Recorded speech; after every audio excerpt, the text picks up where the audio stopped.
Hello, hello mga Inday! Good evening mga nakakaloka! Isang nakakalokang evening sa inyong lahat, saan man kayo sa mundo. Ayan, meron na namang nag-request, Charis. Anyway, meron kasing nag-comment doon.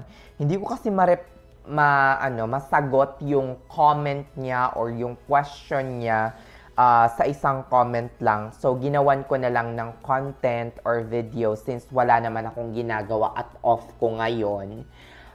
Mga Inday. Anyway, thank you so much sa patuloy na pagsuporta at panonood ng vlog ko. Hopefully, hindi kayo nabobore. Ayan, baka may magsabi na naman ng yung tawa ko is fake. My God, totoo po ito. Hindi po ito fake. Ganito na talaga ako tumawa. Ayan, bago natin simulan ang ating content for today. By the way, my name is Nurse Ken. Gumagawa po ako ng mga nursing-related videos, videos related sa journey ko dito sa Amerika, US EB3 immigration sometimes, pag may visa bulletin na nilalabas usually. Pero hindi po ako gumagawa ng mga content na yung parang specific or related to yung mga information or details na kayang sagutin ng isang attorney. Ang ginagawa ko lang po is content para ma-inspire kayo, para hindi kayo malungkot during EB3 immigration. EB3 immigration, retrogression, mga Inday. Kaya simulan na natin, wag na nating patagalin ito, guys. Pag hindi pa kayo nakasubscribe sa aking YouTube channel, please lang mag-subscribe na kayo kung gusto ninyong mapanood ako everyday. Sorry, mapanood talaga everyday, nakakaloka. Anyway, kung gusto niyo, kung hindi naman, kung ayaw niyo at gusto niyo lang yung content na ito, walang problema, mga Inday. Okay, so tungo na tayo doon sa credit card, Day. Bago ako dumating dito, mga Inday, hindi talaga madali ang mag-apply ng credit card, mga Inday. As in, napakahirap mag-apply ng credit card kung wala kang credit history mismo dito sa Amerika. So, dumating ako, mga Inday, ng January 13, 14, basta January, I think last week, January 23, I'm sorry. January 23 ng 2022.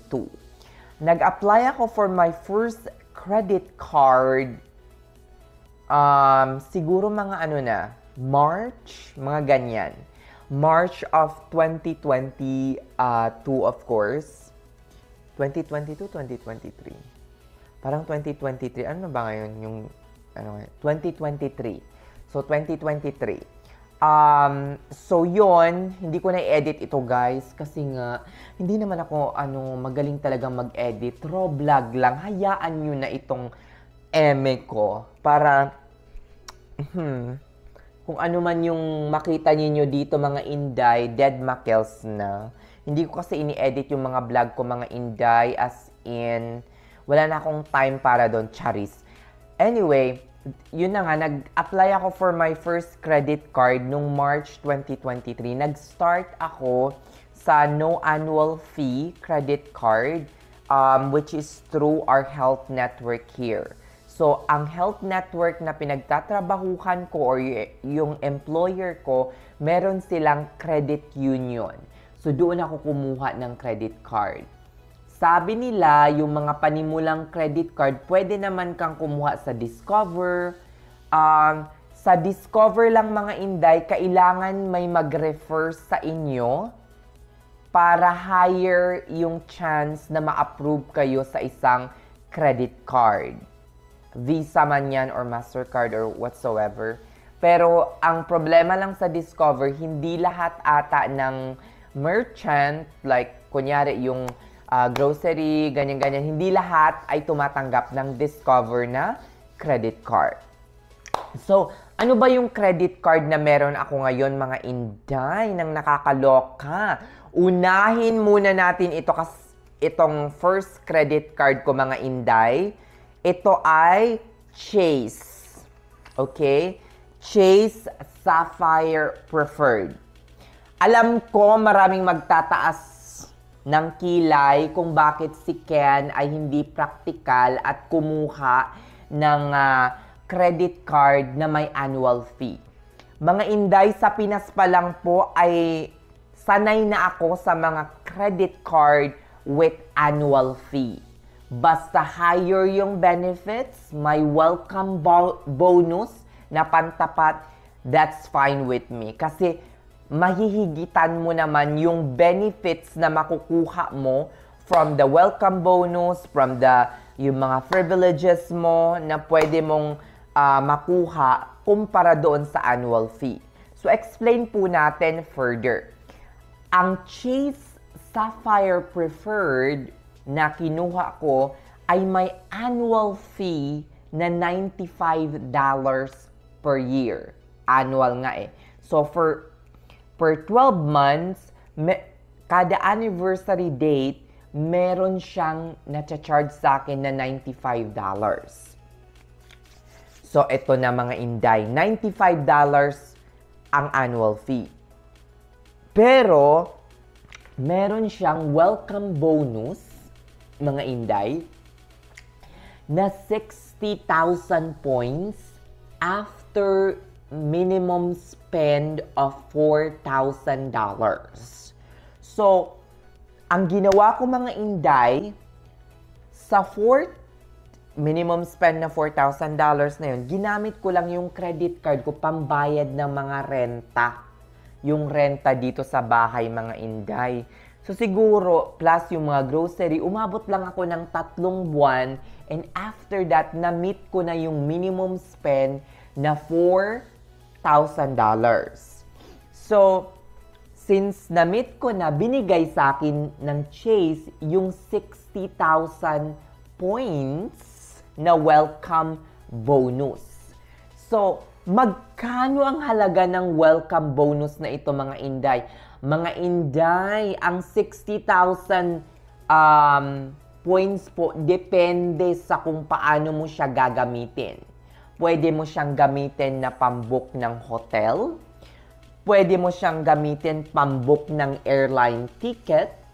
Usually, ang halaga nito, depende sa kung paano mo gagamitin, nasa $700 to $1,000 mga Inday.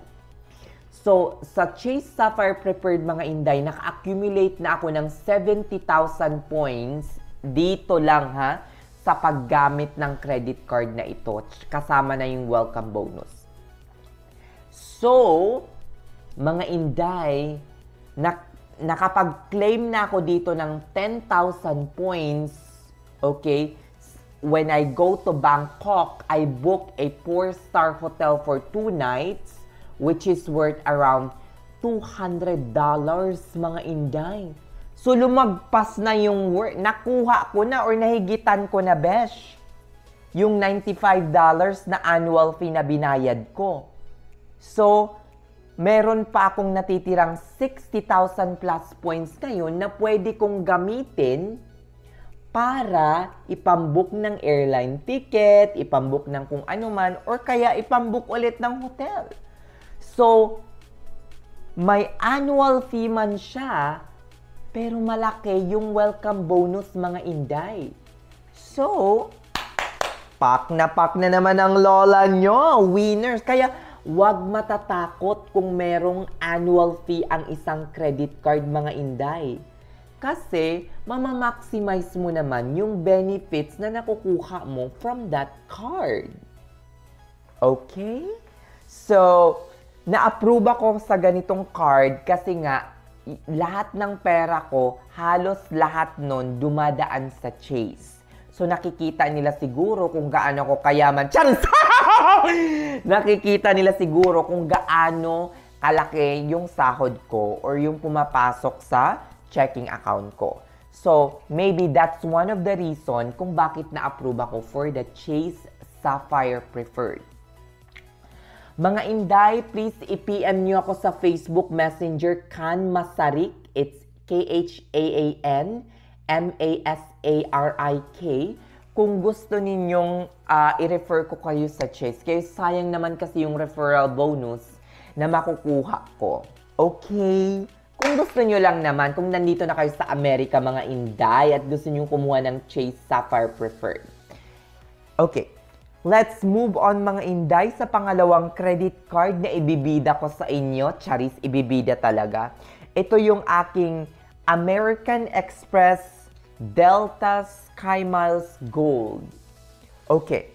Itong American Express Delta SkyMiles Gold naman, kinuha ko after 2 to 3 months nung na-approve ako sa Chase Sapphire Preferred. So, meron itong like 65,000 or 60,000 if I'm not mistaken. I think 65,000 welcome bonus. At ang annual fee nito mga Inday for the first year is 0. And then on the second year sa anniversary is like $90 or $95 ata. So, hindi pa ako na-charge ng welcome bonus. Ng annual fee.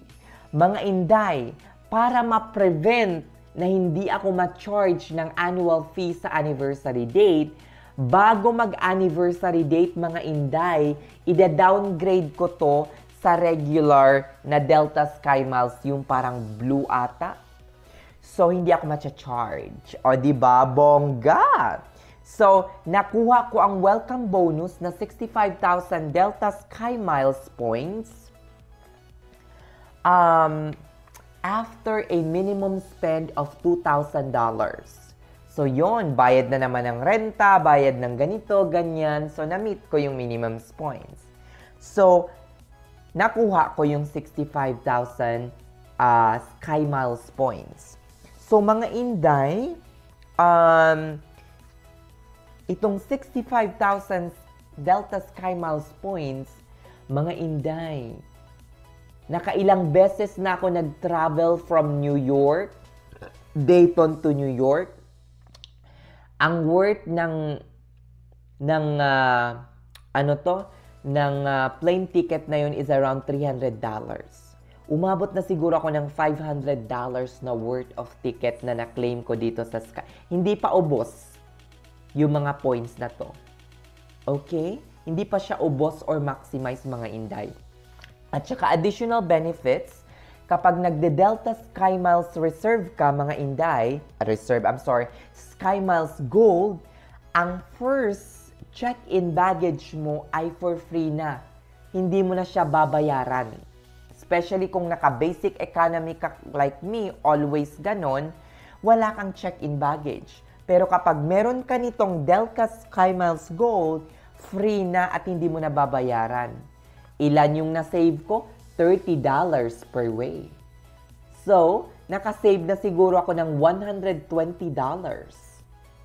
Dito lang sa check-in baggage na to. So, very convenient talaga mga Inday, very useful. Huwag matatakot na may annual fee. Of course, yung Chase Sapphire Preferred ko next year, wala nang welcome bonus, pero i-charge pa rin ako ng $95 mga Inday. Pero ang gagawin ko, hindi ko na siya i-maintain. Hindi ko rin siya i-close kasi nga maapektuhan yung credit score ko. Pero ang gagawin ko, ida-downgrade ko siya into a Chase regular credit card which has no annual fee, or pwede ko rin siyang i-downgrade to a Freedom Flex or Freedom Unlimited na walang annual fee.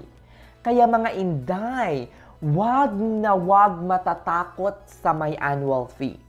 Always research and weigh all your benefits that you can get sa mga may credit card na annual fee. Kasi hindi lahat ng may annual fee ay masama. It is just how you manage your credit card. Okay? Please lang po, walang late payment kasi for sure makakaapekto ito sa inyong credit score mga Inday. As in, nakakaloka.